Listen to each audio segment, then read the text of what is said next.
25 ഇനിയും പോയിട്ട് 2-3 ദിവസമേ ഉള്ളൂ. കർത്താവ് അമ്മയെ നിർത്തി, അമ്മയെ നടത്തി. എത്രയോ പേര് നമ്മുടെ കൂടെ ഉണ്ടായിരുന്നത് നമ്മളെ വിട്ടുപോയി. എത്രയോ പേര്. ഞാൻ എപ്പോഴും പറയുന്ന കാര്യം ഒന്നുകൂടെ ആവർത്തിക്കാം. ഒരു സെക്കൻഡിൽ 6 പേര് മരിക്കും. ഒരു സെക്കൻഡിൽ. ആ കണക്ക് വെച്ച് കൂട്ടുമ്പോൾ ഈ കഴിഞ്ഞ വെള്ളിയാഴ്ച തൊട്ട് ഈ വെള്ളിയാഴ്ച വരെ 8 ലക്ഷം പേര് മരിച്ചു. നമ്മുടെ നടുവിലെ, ചുറ്റുപാടുകളിലെ, നമ്മുടെ ഭവനങ്ങളിലെ 8 ലക്ഷം പേര് ലോകത്തിൽ നിന്ന് മരിച്ച് മൺമറഞ്ഞപ്പോഴാണ് നമ്മൾ ജീവനോടെ ഇരിക്കുന്നത്. മനസ്സിലായോ? അതിൽ അപകടത്തിൽ മരിച്ചവരും അനർത്ഥങ്ങളിൽ മരിച്ചവരും ഒക്കെ ഉണ്ട്. അതുകൊണ്ട് ദൈവത്തിന് എത്ര നന്ദി പറഞ്ഞാലും തീരില്ല. ഈ ഒരു വർഷം യുദ്ധം ഏതെല്ലാം രാജ്യങ്ങളിലെ ഇപ്പൊ യുദ്ധം നടന്നുകൊണ്ടിരിക്കുന്നത്. സിറിയയിൽ യുദ്ധം, ആഫ്രിക്ക 2 രാജ്യങ്ങളിൽ യുദ്ധം, ഇസ്രായേലിൽ യുദ്ധം, അതുകൂടാതെ കണ്ട് ഈ ഹമാസ് എന്ന് പറയുന്ന സംഘടനയുടെ യുദ്ധം, ഉക്രൈനിൽ യുദ്ധം. മനസ്സിലായോ? 6-7 രാജ്യങ്ങളിൽ ഇപ്പൊ യുദ്ധം നടക്കുന്നു. ഒരു ദിവസം ആയിരക്കണക്കിന് ആളുകൾ മരിച്ചുകൊണ്ടിരിക്കുമ്പോൾ ഈ ഒരു വർഷം മുഴുവനും ദൈവം ഇവിടെ ജോലി ചെയ്യാനും സമാധാനത്തോടെ ആയിരിക്കാനും ആരോഗ്യത്തോടെ ആയിരിക്കാനും ദൈവം തന്ന കൃപയ്ക്ക് നന്ദി പറ. ആമേൻ. പട്ടിണി കൊണ്ട് നിങ്ങള് വാർത്തയിലൊക്കെ കാണുന്നുണ്ടോ? ഒരു കുട്ടി ഒരു തീരെ അങ്ങ് മെലിഞ്ഞിട്ട് ഒരു കൊച്ചിങ്ങനെ മണ്ണിലേക്ക് ഇങ്ങനെ തല കുത്തി കിടക്കുന്ന ഒരു ഫോട്ടോ. എന്താ നിങ്ങൾക്ക് മനസ്സിലായോ? ഭൂമിയിലേക്ക് ഇങ്ങനെ തല കുത്തി കിടക്കുന്ന എന്നെ അങ്ങോട്ട് വിളിക്കാനാ പറയുന്നത്. എന്നെ അങ്ങോട്ട് എന്ന് പറഞ്ഞാൽ ആരുമില്ലാതെ ആഫ്രിക്കൻ രാജ്യങ്ങളിലൊക്കെ മനുഷ്യൻ പട്ടിണി കിടക്കുമ്പോൾ നമ്മൾ 4 നേരവും കഴിച്ചിട്ട് ബാക്കി എത്ര കച്ചറ കൊണ്ട് കളഞ്ഞു. ദൈവത്തിന് നന്ദി പറഞ്ഞേ. ദൈവം ഇത്രത്തോളം സമൃദ്ധിയായി നമ്മെ നടത്തുന്നു അല്ലേ?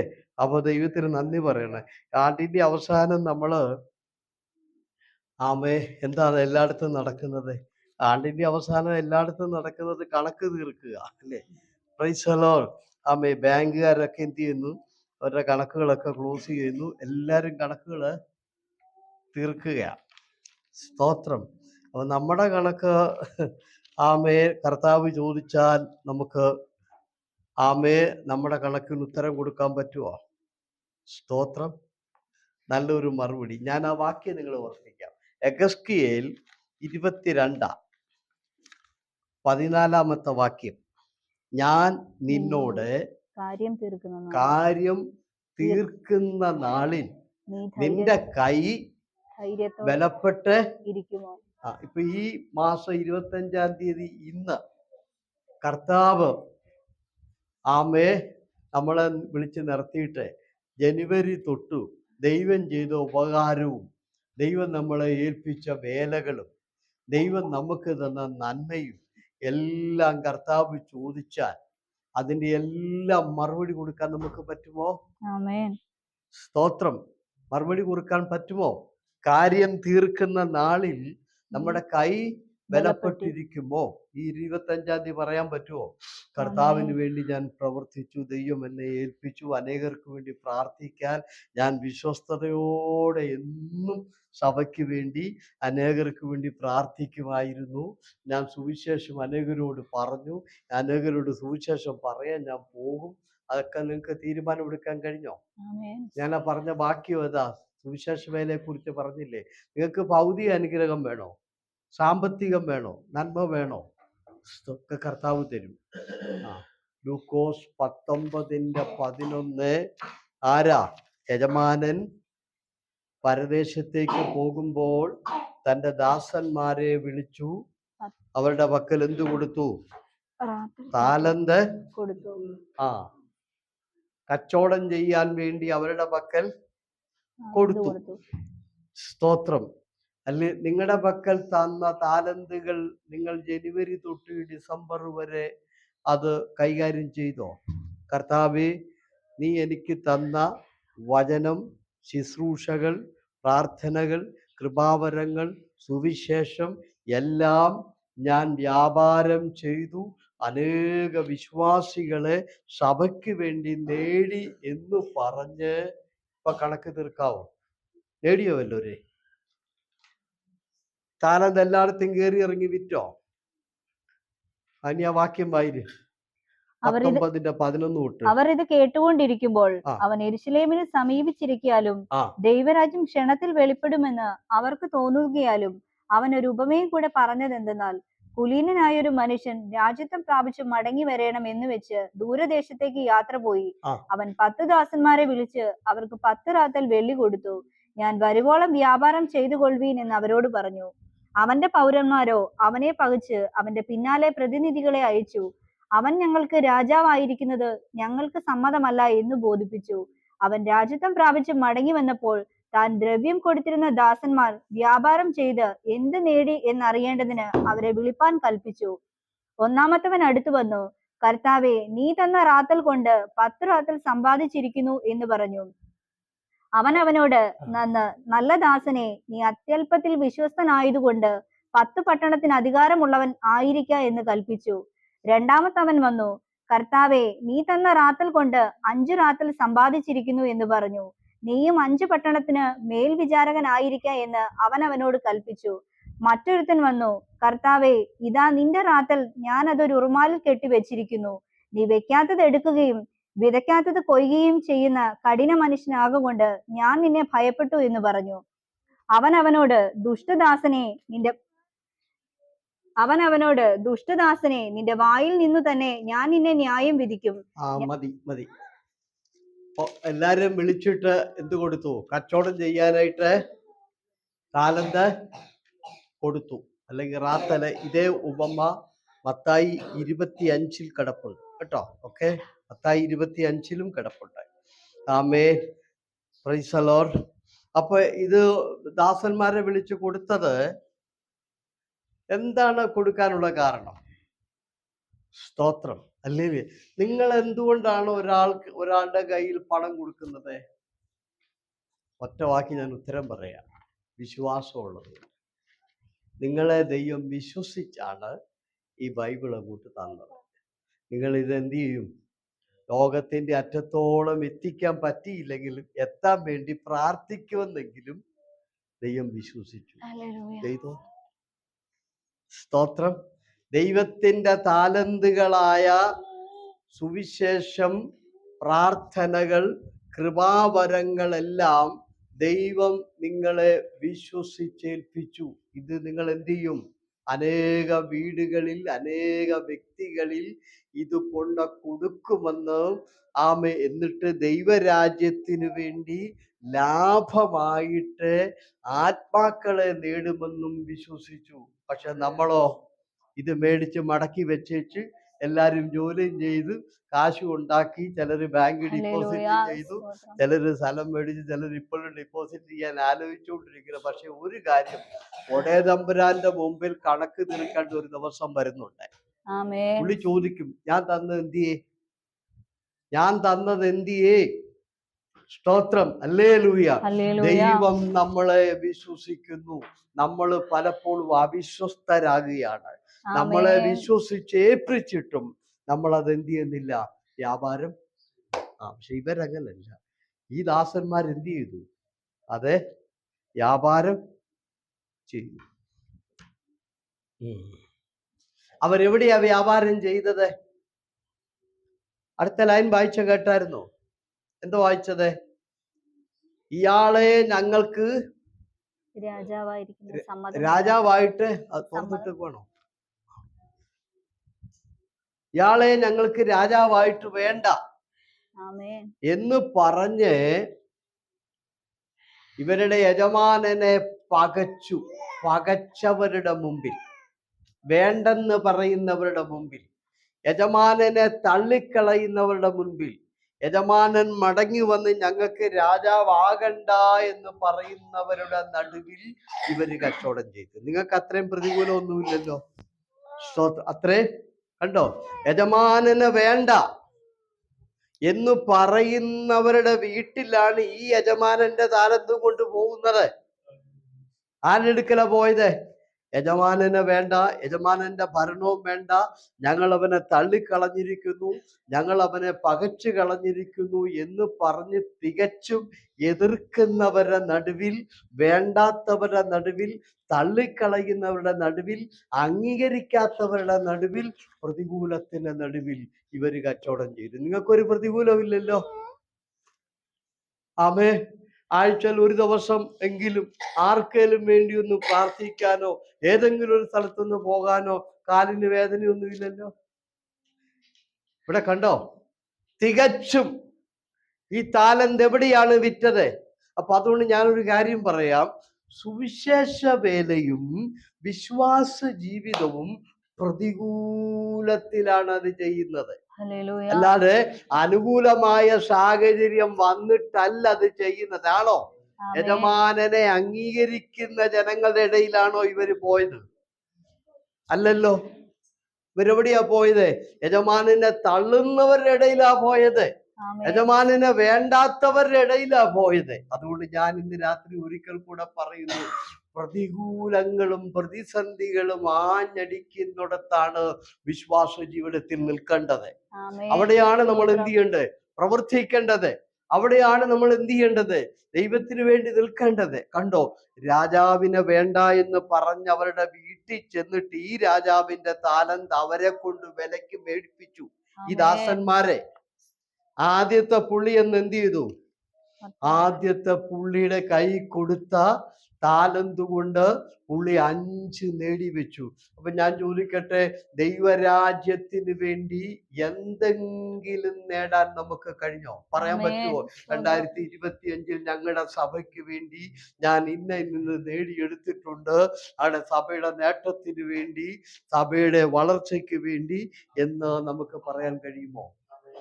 ഏൽപ്പിച്ച താലന്ത് നമ്മുടെ കാര്യങ്ങളെല്ലാം ഭംഗിയായിട്ട് 8 മണിക്കൂർ ജോലിയും വീട്ടിലെ കാര്യങ്ങളും കുഞ്ഞുങ്ങളുടെ വിദ്യാഭ്യാസവും മറ്റു കാര്യങ്ങളും നാട്ടിലൊക്കെയുള്ള കൃത്യമായ പോക്കും വരവും ആമേ നമ്മുടെ എന്ത് ചെയ്തു സാമ്പത്തിക വിഷയങ്ങളും ഒന്നിനും മുടക്കം നമ്മൾ വരുത്തിയിട്ടില്ല. അതെല്ലാം ക്ലിയർ ആയിട്ട് 2025 ചെയ്തു.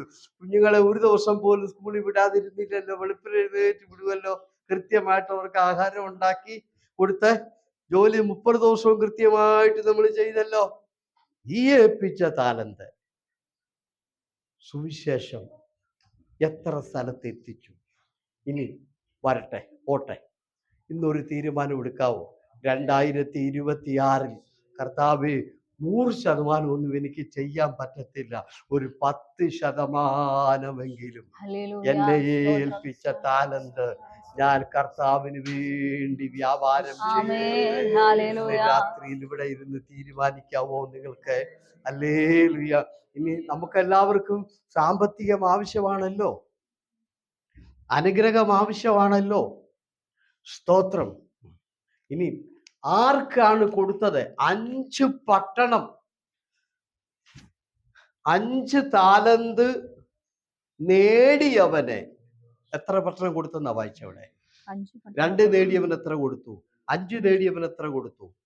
അപ്പൊ അതുകൊണ്ട് 2 കാര്യം നിങ്ങൾ പഠിച്ചോണം. ആ വാക്യം ഒന്നൊരു വായിച്ചു കേൾപ്പിച്ചേ. എനിക്ക് 2 കാര്യം പറയാനാ. ഒന്നാമത്താൻ അടുത്തു വന്ന്, കർത്താവെ, നീ തന്ന റാത്തൽ കൊണ്ട് 10 റാത്തൽ സമ്പാദിച്ചിരിക്കുന്നു എന്ന് പറഞ്ഞു. അവൻ അവനോട്, നല്ല ദാസനെ, ഇപ്പൊ സമ്പാദിച്ചിരിക്കുന്നു, 5 ഞാന് നേടിയിരിക്കുന്നു. സ്തോത്രം. അപ്പൊ അവിടെ നിങ്ങൾ എന്ത് മനസ്സിലാക്കി? അവിടെ നിങ്ങൾ പഠിക്കേണ്ടത് ഈ സുവിശേഷം എന്ന് പറയുന്നത് എന്താണ്? നേട്ടക്കച്ചവടമാണത്. അത് നഷ്ടക്കച്ചവടമല്ല. ഇവന്റെ കൊടുത്തത് 5 എന്ത് ചെയ്തു? 2 കൊടുത്തവൻ 5 നേടി. 5 കൊടുത്തവൻ എന്ത് ചെയ്തു? 10 നേടി. അതുകൊണ്ട് നിങ്ങൾ ഇറങ്ങിയാൽ പരാജയപ്പെടത്തില്ല. ഹല്ലേലൂയ പറഞ്ഞ് നമ്മൾ ഇതും കൊണ്ട് എവിടെ ഇറങ്ങിയാലും ഇറങ്ങുന്നിടത്ത് നമുക്ക് 100% വിജയമാണ്. നമ്മൾ ഒരിക്കലും തോറ്റുപോകില്ല. 5 കൊണ്ട് ഇറങ്ങിയവൻ 10 നേടി, 2 കൊണ്ട് ഇറങ്ങിയവൻ എത്ര നേടി? നമ്മൾ ഇറങ്ങാത്തോണ്ടാ നേട്ടമില്ലാത്തത്. സ്തോത്രം. നമ്മൾ പറയല്ലോ ഒന്നുമില്ല, ഞങ്ങളുടെ സഭയ്ക്ക് ഒരു വളർച്ച. നീ ആരിറങ്ങിയെന്നാ പറയുന്നത്? അവിടെ നിങ്ങളുടെ വരെ വന്നതല്ല ഉള്ളൂ. സ്തോത്രം. അതും വണ്ടിയിലല്ലേ വന്നത്. ഹല്ലേലൂയ. അവിടെ നിൽക്കട്ടെ. അപ്പൊ ഞാൻ പറഞ്ഞു വരുന്നത്, ഈ 5 നേടിയവന് 5 പട്ടണം കൊടുത്തിട്ട് പറഞ്ഞു, നീ എന്ത് ചെയ്യാൻ പറഞ്ഞു? നീ 5 പട്ടണത്തിന്റെ അധിപനായിരുന്നിട്ട് ഈ 5 പട്ടണത്തിന്റെ നന്മയും നീ അനുഭവിച്ചോളാൻ പറഞ്ഞു. ആരോട് പറഞ്ഞു? നേടിയവനോട്. സ്തോത്രം പറഞ്ഞേ. അതുകൊണ്ട് ഞാൻ ഒരു കാര്യം പറയാം, ഭൗതിക നന്മ ആത്മീക നേട്ടം ഉണ്ടാക്കുന്നവർക്കാണ് ദൈവം കൊടുക്കുന്നത്. ഹല്ലേലൂയ പറഞ്ഞേ. അവന്റെ കൈ കൊടുത്ത താലന്തിനെ 5 അവൻ 10 നേടിയപ്പോൾ 10 പട്ടണവും അതിന് ചുറ്റുപാടും അവന്റെ കൈ കൊടുത്തിട്ട് പറഞ്ഞു, ഇതിന്റെ നന്മ നീ എടുത്തോളാൻ. ഹല്ലേലൂയ പറഞ്ഞേ. അതുകൊണ്ട് ഞാനൊരു കാര്യം പറയാം, 2026 ചില സാമ്പത്തിക നന്മയുടെ സുവിശേഷ വേല ചെയ്താൽ അതിനോടൊപ്പം നമുക്ക് ലഭിക്കും. ഇല്ലെങ്കിൽ ഉള്ള നന്മ കുറഞ്ഞുകൊണ്ടേയിരിക്കും. ഉള്ള നന്മ പേടിപ്പിക്കാൻ പാസ്റ്റർ പറയല്ല, സ്തോത്രം പറഞ്ഞേ, പേടിപ്പിക്കാൻ പറയല്ല, ഉള്ളതെല്ലാം കുറഞ്ഞുകൊണ്ടേ ഇങ്ങനെ ഇരിക്കും. ഇവർക്ക് അങ്ങനെയാണോ? ഇവർ 5 നേടിയപ്പോ 10 പട്ടണം കൊടുത്തിട്ട് പറഞ്ഞു, ഈ 10 പട്ടണം നീ ഭരിച്ചു, ഇതിന്റെ കാര്യങ്ങളെല്ലാം നീ ചെയ്തു, ഇതിന്റെ നന്മയെല്ലാം നീ എടുത്തോളാൻ. ഹല്ലേലൂയ പറഞ്ഞേ. അങ്ങനെ അവനെ എവിടെയാക്കി? ദാസനായിരുന്നവന് പട്ടണത്തിന്റെ അധിപനാക്കി മാറ്റി. ഹല്ലേലൂയ പറഞ്ഞേ. അപ്പൊ നിങ്ങൾക്ക് ഒരു ഉയർച്ച വേണ്ടേ? കർത്താവിന്റെ വേലയ്ക്ക് വേണ്ടി 2026 ഇറങ്ങാൻ നിങ്ങൾ പൂർണ്ണമായിട്ട് ഇറങ്ങണമെന്നാണ് ഞാൻ പറഞ്ഞത്. വീട്ടിലിരുന്ന് പ്രാർത്ഥിക്കുകയെങ്കിലും ചെയ്താൽ, ഞാൻ ഇന്ന് രാത്രി പറയുന്നു, 1 താലന്ത് നേടിയാൽ അതിന്റെ നന്മ നമുക്ക്. 10 താലന്ത് നേടിയപ്പോൾ 10 പട്ടണവും അതിന്റെ അനുഗ്രഹവും അവന്റെ കൈ കൊടുത്തു. അത് നമ്മളെപ്പോഴും പറയും, അനുഗ്രഹമില്ല പാസ്റ്ററെ, നേടാതെ എങ്ങനെയാ കിട്ടുന്നത്? 10 പട്ടണം നേടിയവനല്ല ഇത് കൊടുത്തത്, 5 പട്ടണം നേടിയവനല്ല ഇത് കൊടുത്തത്. ഇനി നമുക്ക് പഠിക്കാനുള്ള പാഠങ്ങൾ ശ്രദ്ധിച്ചു കേൾക്കുക. ഒന്നാമത്തവൻ വന്നു, കണക്ക് തീർത്തു. എങ്ങനെ കണക്ക് തീർത്തു? കർത്താവേ തന്നിടുതാ, നേടി. അങ്ങനെ നേട്ടത്തിന്റെ കണക്ക്. സ്തോത്രം. ഈ രാത്രി ചോദിക്കുക, 2025 ആമേ നിന്റെ വിശ്വാസ ജീവിതം എങ്ങനെയായിരുന്നു? നിനക്കൊറ്റ വാക്കി പറയാൻ പറ്റുമോ? അതെനിക്ക് അനുഗ്രഹമായിരുന്നു, സഭയ്ക്ക് അനുഗ്രഹമായിരുന്നു. എൻ്റെ വിശ്വാസ ജീവിതം കൊണ്ട് അനേകർക്ക് നന്മ വന്നു, അനേകർക്ക് അനുഗ്രഹം വന്നു. നേട്ടമല്ലാതെ ഒരു സ്ഥലത്തും തകർച്ച പറ്റിയിട്ടില്ല എന്ന് പറഞ്ഞ് ഒരു നല്ല കണക്ക് ഈ രാത്രി കൊടുക്കാൻ പറ്റുമോ? അതിന് മറ്റൊരു കാര്യം, ഒരു കണക്കും കൊടുത്തില്ലെങ്കിലും സഭയെ കുറ്റം പറയുകയും ഉപദ്രവിക്കുകയൊന്നും ആരും ചെയ്തേക്കരുത് കേട്ടോ. സ്തോത്രം. ഞാൻ എപ്പോഴും നിങ്ങളോട് പറയല്ലോ, 80 വയസ്സുള്ള അപ്പച്ചന്റെ കാര്യം. ആരാ? ഹഗായി. ഓർമ്മയില്ലേ? 80 വയസ്സുള്ള അപ്പച്ചൻ ചെന്നിട്ട് 10,000 ആളുകളെയാണ് അദ്ദേഹം ദേവാലയത്തിനകത്ത് കൊണ്ടുവന്ന് കർത്താവിന്റെ വേലയ്ക്ക് ശക്തരാക്കി എടുത്തത്. 80 വയസ്സൊന്നും ഇല്ലല്ലോ. സ്തോത്രം. സ്തോത്രം. അതുകൊണ്ട് 2025 പോട്ടെ കേട്ടോ. 26 ഒറ്റ ആരാധന മനഃപൂർവ്വം ഞാൻ മുടക്കത്തില്ല. വിടുന്നുണ്ടെന്ന് തീരുമാനിക്കാവോ? ഒറ്റ ആരാധന ഞാൻ മനഃപൂർവ്വം മുടക്കത്തില്ല. എല്ലാ ദിവസവും ഞാൻ എന്നെ ഏൽപ്പിച്ചിരിക്കുന്ന പ്രാർത്ഥനയുടെ താലന്ത് അത് ഞാൻ എല്ലാ ദിവസവും കച്ചവടം ചെയ്യും. ഓരോ വീട്ടിലും ആമേൻ ആമേ ആ താലന്ത് വിറ്റ് നീ വരുമ്പോൾ അത് ഇരട്ടിയാക്കി വെക്കുന്നത് പോലെ ആത്മാക്കൾക്ക് വേണ്ടി ഞാൻ പ്രാർത്ഥിക്കും. എത്ര പേര് ഇന്ന് രാത്രി തീരുമാനിക്കും, കർത്താവിന്റെ വേല ഞാൻ എനിക്ക് ഇറങ്ങിപ്പോയി എല്ലായിടത്തും ചെയ്യാൻ എനിക്ക് കഴിയില്ല, ഞാൻ എൻ്റെ വീട്ടിലിരുന്ന് അങ്ങനെ പോകുന്നവർക്ക് വേണ്ടിയും ആത്മാക്കളുടെ വിടുതലിന് വേണ്ടിയും തീർച്ചയായും പ്രാർത്ഥനയുടെ താലന്ത് ഞാൻ കച്ചവടം ചെയ്യുമെന്ന് തീരുമാനിച്ചോ?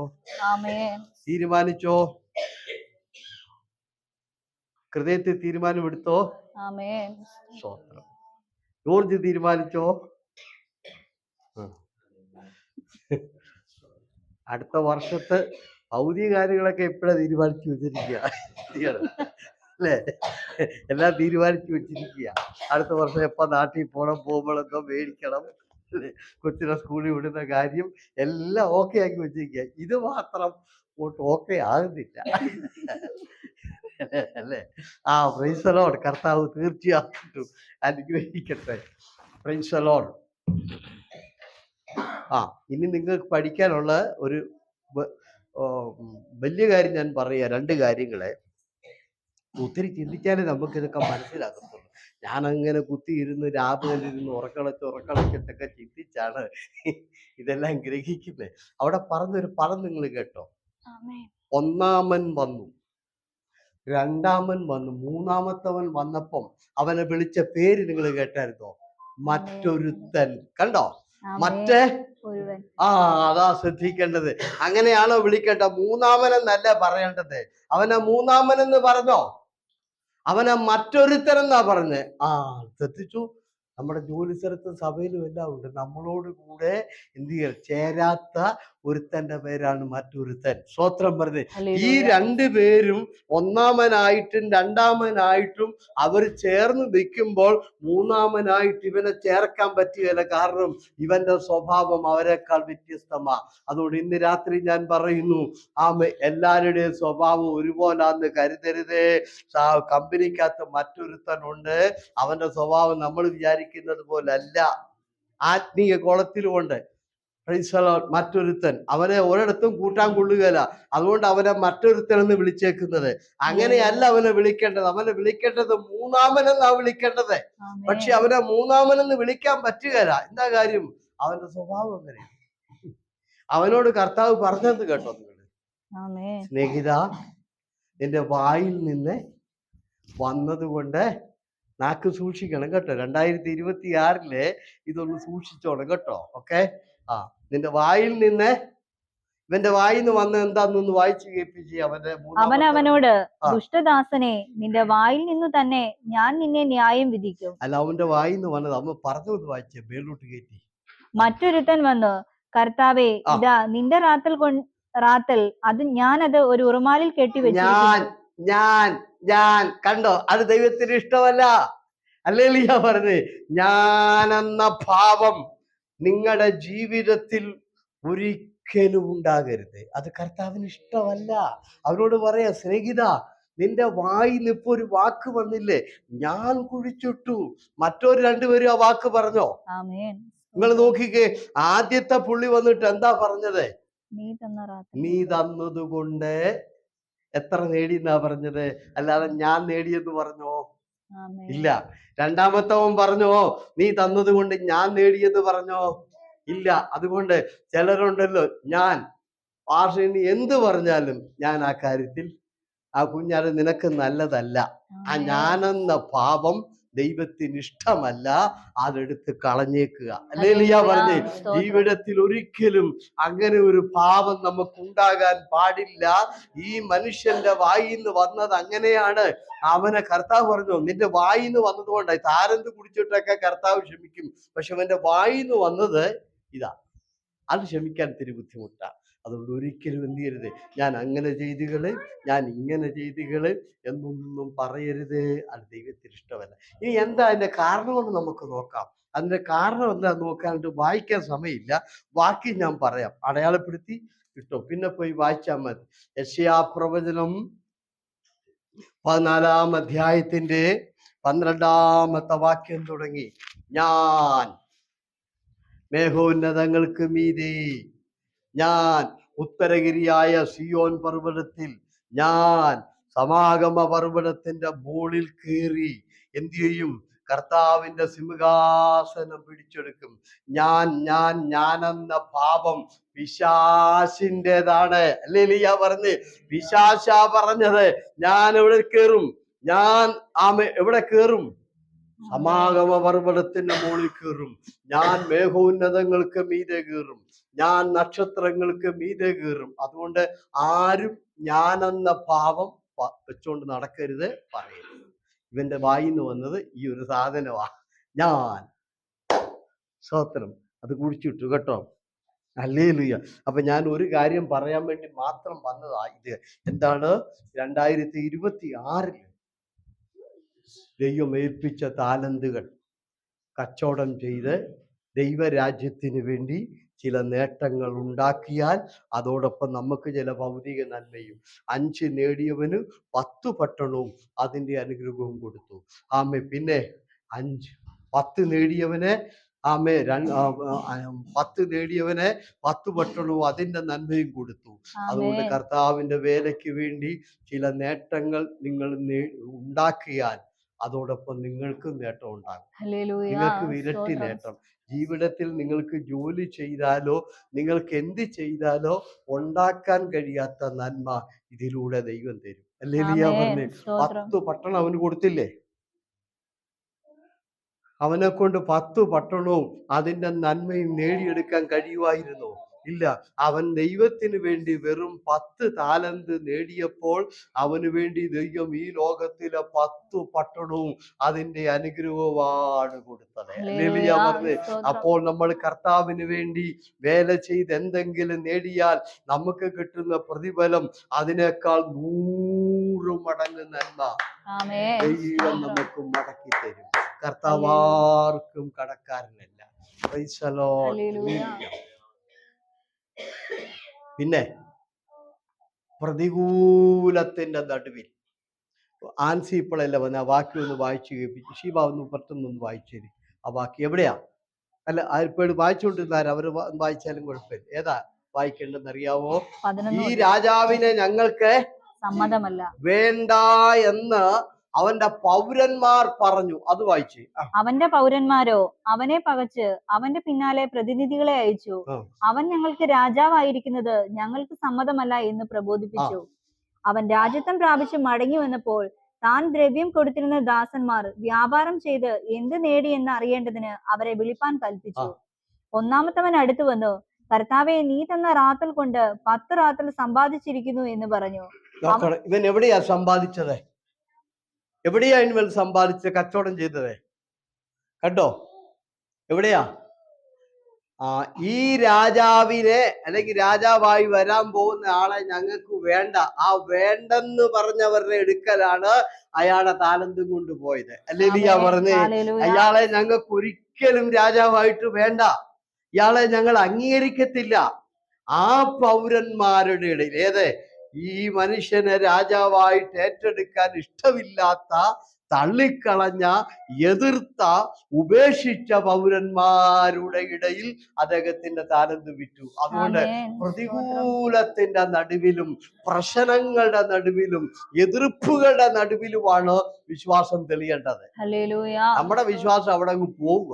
ആരെങ്കിലും എന്തേലും പറഞ്ഞെന്ന് പറഞ്ഞ് വിശ്വാസം ഇട്ട് കളയുന്ന പുള്ളികളുണ്ട്. ഇവരങ്ങനെ ചെയ്തോ? സ്തോത്രം പറഞ്ഞേ. ഇവരെവിടെ കൊണ്ട താലന്ത് വിട്ടത്? അയാളെ അംഗീകരിക്കാത്ത പൗരന്മാരുടെ ഇടയിൽ കൊണ്ടുവന്നിട്ട് അയാളുടെ താലന്ത് വിറ്റ് ലാഭമുണ്ടാക്കി. ഹല്ലേലൂയ പറഞ്ഞേ. അതുകൊണ്ട് 2026 ഞാൻ പറയുന്നു, നിനക്ക് പ്രാർത്ഥിക്കാനുള്ള സാഹചര്യം ഇല്ലാത്തടത്താ പ്രാർത്ഥിക്കേണ്ടത്. എതിർപ്പാഞ്ഞടിക്കുന്നിടത്താണ് നീ പ്രാർത്ഥിക്കേണ്ടത്. സാധ്യതകളെല്ലാം അടഞ്ഞിരിക്കുന്നിടത്താണ് ശക്തമായ വിശ്വാസത്തിന് വേണ്ടി നിൽക്കേണ്ടത്. ഇവരങ്ങനെ ചെയ്തത്. ഇവരനുകൂലമായിടത്തൂടെ കൊണ്ട് നടന്നല്ല ഈ താലന്ത് വിറ്റത്. മനസ്സിലായല്ലോ നിങ്ങൾക്ക്? ശാരീരികമായി ഇച്ചിരി ബുദ്ധിമുട്ടാന്നും പറഞ്ഞ് ആരാധന മുടക്കരുത്. സ്തോത്രം. ഹല്ലേലൂയ. അല്ല എന്തെങ്കിലും പ്രശ്നം ഉണ്ടെന്നും പറഞ്ഞ് എന്ത് ചെയ്യരുത്?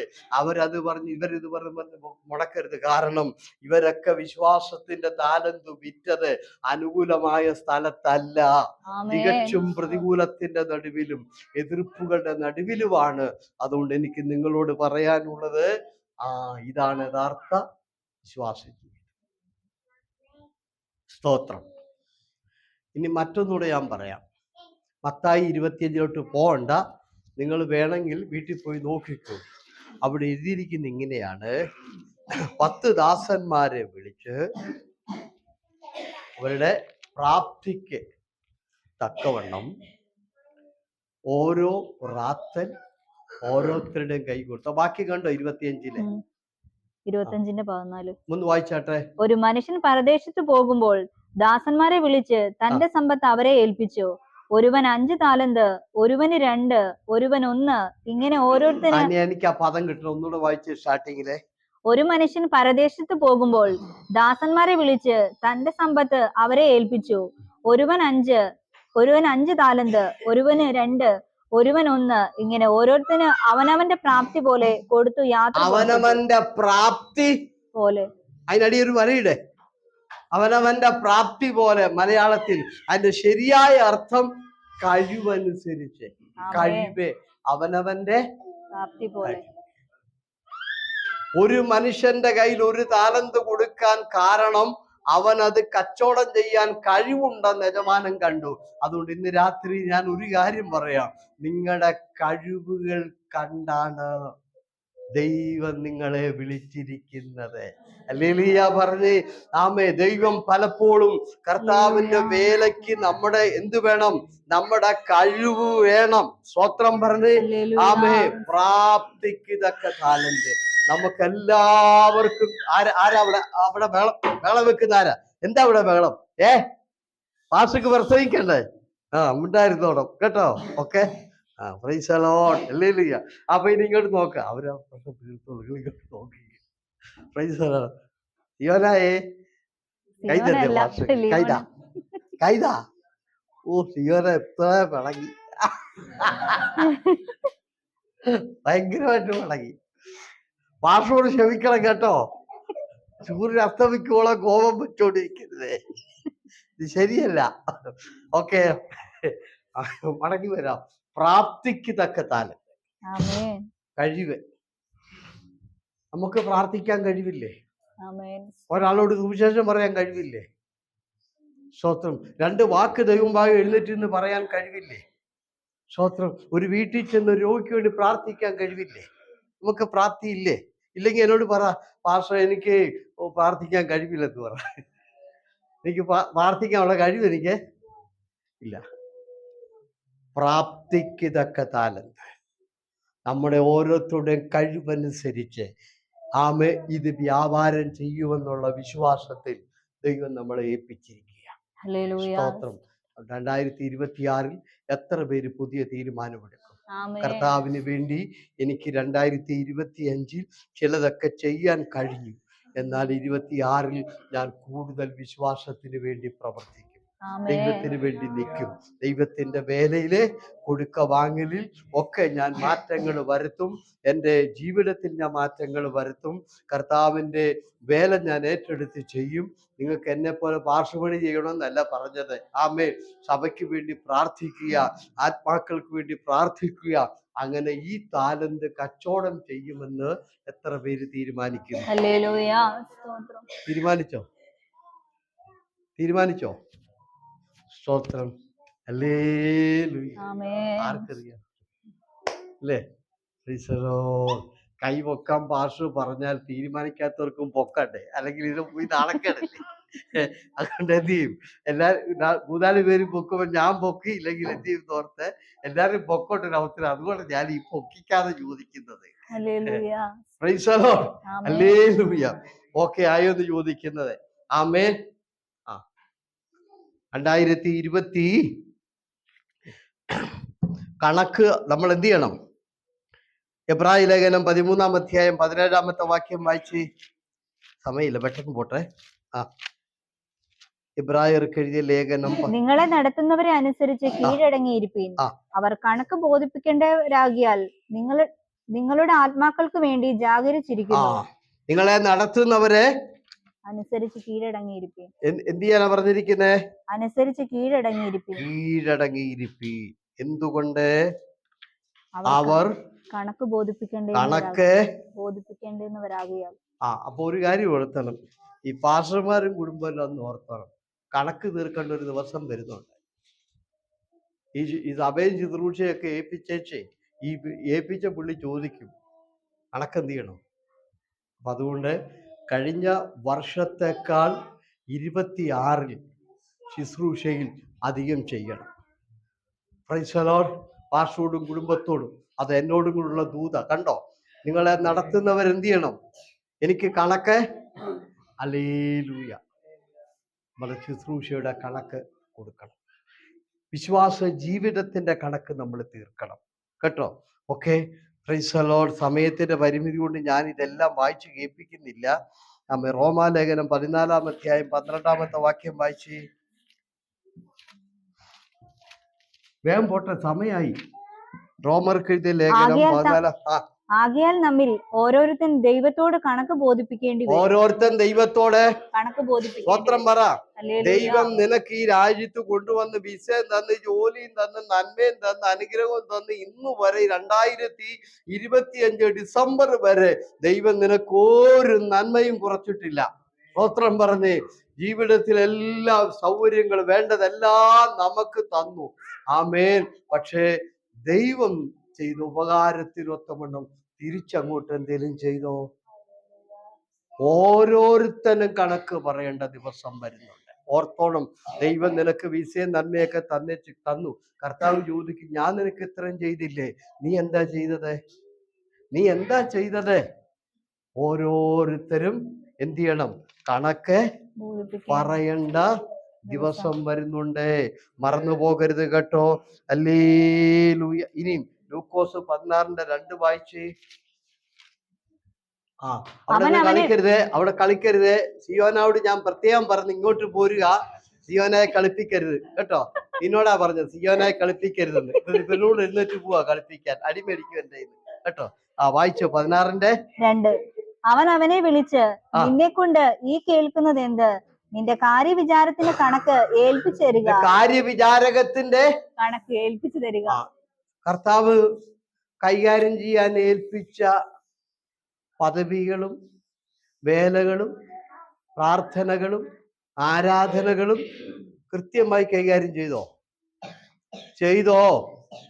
സ്തോത്രം പറഞ്ഞ് കൃത്യമായി നിന്റെ കാര്യവിചാരകത്തിന്റെ കണക്ക് ചോദിക്കുന്ന ഒരാള് വരുന്നുണ്ട്. സ്തോത്രം പറഞ്ഞ് ആമേൻ. സ്തോത്രം. Price the Lord. കർത്താവ് പലതും ഏൽപ്പിച്ചിട്ട് അതെങ്ങനെ ചെയ്യുന്നെന്ന് നോക്കിയിരിക്കുക.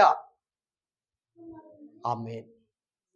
പ്രാർത്ഥന ഏറ്റെടുത്തവരോട് ഞാൻ പറയുന്നു, അതൊരു കാരണവശാലും മുടക്കരുത്. കാരണം അതിന്റെ കണക്ക് കൊടുക്കേണ്ട ദിവസം. കർത്താവ് നമ്മളെ എന്തെല്ലാം ഏൽപ്പിച്ചിട്ടുണ്ടോ കൈകാര്യം ചെയ്യാൻ, അതിന്റെ എല്ലാം കണക്ക് നമ്മൾ തീർക്കണം. പിന്നെ റോമാലേഖനത്തിൽ വായിച്ചതോ, ഓരോരുത്തനും കണക്ക് തീർക്കണം. ഓരോരുത്തനും. ഈ ദേശത്ത് വഴിയൊക്കെ തുറന്നു തന്നതെല്ലാം മേടിച്ചേച്ച് ചുമ്മാ ഇവിടെ ഇരിക്കാമെന്ന് ആരും വിചാരിക്കേണ്ട. ഈ തന്ന പുള്ളി തിരിച്ച് ചോദിക്കും. അന്ന് നമ്മൾ എന്ത് ചെയ്യണം? എല്ലാരും അതിന് കണക്ക് കൊടുക്കേണ്ടതായിട്ട് വരും. അതുകൊണ്ടാണ് എഗസ്കേൽ ചോദിച്ചത്, കാര്യം തീർക്കുന്ന നാളിൽ നിന്റെ കൈ ബലപ്പെട്ടിരിക്കുമോ? കാര്യം തീർക്കുന്ന നാളിൽ നിന്റെ കൈ ബലപ്പെട്ടിരിക്കുമോ? Praise the lord. ഹല്ലേലൂയ. ആമേ. ഞാൻ അത്രയും പറഞ്ഞ ഭാഗം വിടുന്നു, സമയം ആയതുകൊണ്ട്. ആമേൻ. Praise the lord. ഇത്രത്തോളം ദൈവം കൊണ്ടുവന്നതിന് ആമേ എത്ര നന്ദി പറഞ്ഞാലും തീരുകയില്ല. ഇവിടം വരെ എത്തി എങ്ങനെയാന്ന് അറിയണോ? ഒത്തിരി പ്രാവശ്യം പല കാര്യവും പറഞ്ഞു, എങ്കിലും ഞാൻ 1-2 കാര്യം കൂടി ആവർത്തിക്കാം. ഈ ഡിസംബർ വരെ നിങ്ങൾ എങ്ങനെ എത്തി, ഞാൻ എങ്ങനെ എത്തി, നമുക്ക് നോക്കാം. യെശയ്യാവ് 51:16 വായിച്ച്. യെശയ്യാവ് 51:16 വായിച്ച്. ഞാൻ ആകാശത്തെ ഉറപ്പിച്ച് ഭൂമിക്ക് അടിസ്ഥാനമിടുകയും സിയോനോട് നീ എന്റെ ജനം എന്ന് പറയുകയും ചെയ്യേണ്ടതിന് ഞാൻ എന്റെ വചനങ്ങളെ നിന്റെ വായിലാക്കി എന്റെ കൈയുടെ നിഴലിൽ നിന്നെ മറച്ചിരിക്കുന്നു. ഒറ്റ വാക്കി പറയാ കേട്ടോ, എന്റെ കൈയുടെ കീഴിൽ നിന്നെ മറച്ചിരിക്കുന്നു.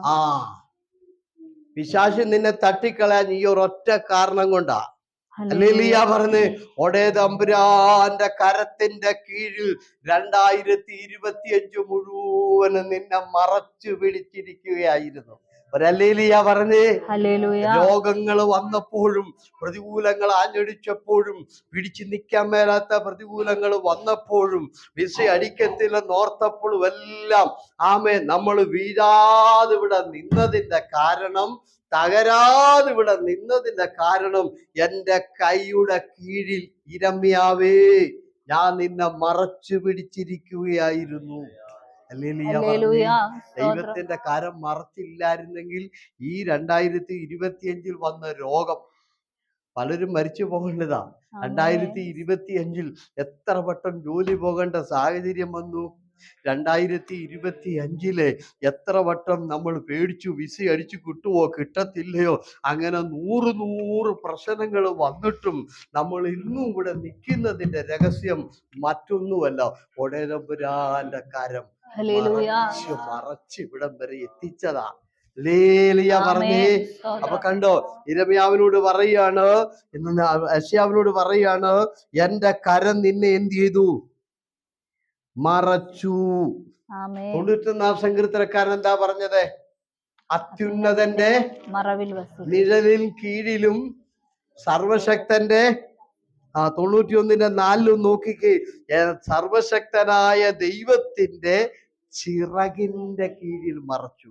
പക്ഷി തന്റെ കുഞ്ഞുങ്ങളെ മഴ പെയ്യുമ്പോഴും കാറ്റുകൾ അടിക്കുമ്പോഴും ശത്രുക്കൾ വരുമ്പോഴും ആ കുഞ്ഞിന് വയ്യാതെ വരുമ്പോഴും അതിന് രോഗങ്ങളൊക്കെ വരുമ്പോഴും തള്ള ചിറകിന്റെ കീഴിൽ മറയ്ക്കുന്നത് പോലെ പ്രതികൂലത്തിൽ കർത്താവ് നമ്മളെ മറച്ചു. ഹല്ലേലൂയ പറഞ്ഞേ. 91 സങ്കീർത്തനക്കാരൻ പറയാണ്, അത്യുന്നതന്റെ ചിറകിൽ മറച്ചാണ് 25 വരെ വന്നത്. ഹല്ലേലൂയ പറഞ്ഞേ. അല്ലെങ്കിൽ ഡിസംബർ 25 വരെ എങ്ങനെ എത്തി? അത്യുന്നതനായ ദൈവത്തിന്റെ ചിറക് നമ്മളെ മറച്ചു. അത്യുന്നതനായ ദൈവത്തിന്റെ കരത്തിൽ ദൈവം നമ്മളെ മറച്ചു പിടിച്ച് ഇവിടുത്തോളം നമ്മൾ വന്നു. Price the Lord. ഇയ്യോബിന്റെ പുസ്തകം വായിച്ചിട്ടുണ്ടല്ലോ, വായിക്കേണ്ട പറയാ. 1:10 പിശാച് ഇയ്യോബിന്റെ കുടുംബത്തിൽ കയറാതിരുന്നതിന്റെ കാരണം, ഇയ്യോബിന്റെ നന്മ കുറയാതിരുന്നതിന്റെ കാരണം, അനുഗ്രഹം കുറയാതിരുന്നതിന്റെ കാരണം, പിശാച് പറഞ്ഞു, നീ അവന് ചുറ്റും, അവന്റെ ഭവനത്തിന് ചുറ്റും നീ കിടന്നുറങ്ങിയപ്പോഴും, നീ ഇതിലെ യാത്ര ചെയ്തപ്പോഴും, നീ ജോലി ചെയ്തപ്പോഴും നിനക്കെതിരെ മന്ത്രവാദങ്ങളും ആഭിചാരങ്ങളും അന്യാരാധനകളും രാക്കുദോഷങ്ങളും ശാപങ്ങളും ഒക്കെ പലരും ഉരുവിട്ടപ്പോഴും നീ അറിഞ്ഞില്ല, ദൈവത്തിന്റെ വേലിയിൽ നിന്നെ മറച്ചു. യോബ്, പിശാചി പറയാ, എനിക്ക് യോബിന്റെ കുടുംബത്തെ തൊടാൻ പറ്റുന്നില്ല. എന്തുകൊണ്ട്? നീ വേലി കെട്ടി, നീ വേലി കെട്ടി മറച്ചില്ലേ? ദൈവത്തിന്റെ ചിറകിന്റെ കീഴിൽ ദൈവം മറച്ചില്ലേ? ദൈവത്തിന്റെ കരത്തിൽ ദൈവം മറച്ചില്ലേ? ഈ മറയില്ലായിരുന്നെങ്കിൽ ഇവിടം വരെ എത്തുവോ? ഹല്ലേലൂയ. അതുകൊണ്ട് ഒന്നുകൂടെ ഞാൻ പറയുന്നു, 2025 നമ്മൾ പൂർത്തീകരിക്കുകയല്ല, ദൈവത്തിന്റെ കരം നമ്മളെ പൂർത്തീകരിപ്പിക്കുകയാണ്. ഹല്ലേലൂയ പറഞ്ഞു. ഇല്ലെങ്കിൽ നമ്മൾ ഈ 25 നമ്മൾ പൂർത്തീകരിച്ച് 26 കയറുകയല്ല. ഒടേ തമ്പുരാൻ വേലി കെട്ടിയത് കൊണ്ട് മാത്രമാ ജോലി പോകാതിരിക്കുന്നത്. ഹല്ലേലൂയ പറ. ഒടേ തമ്പുരാൻ വേലി കെട്ടിയത് കൊണ്ട് മാത്രമാ പിശാച് നിന്നെ തകർക്കാതിരിക്കുന്നത്. ഹല്ലേലൂയ. രോഗം നിന്നെ തകർക്കാതിരിക്കുന്നത്, അപകടം നിന്നെ തകർക്കാതിരിക്കുന്നത്, അനർത്ഥങ്ങൾ തകർക്കാതിരിക്കുന്നത് ദൈവത്തിന്റെ വേലി കൊണ്ട് മാത്രമാണ്. ദൈവത്തിന്റെ വേലിയില്ലെങ്കിൽ ഇടിച്ചകത്ത് കയറി എല്ലാം നമ്മളെ എന്ത് ചെയ്യും? തകർക്കും. സ്തോത്രം. ഹല്ലേലൂയ. മനസ്സിലായല്ലോ?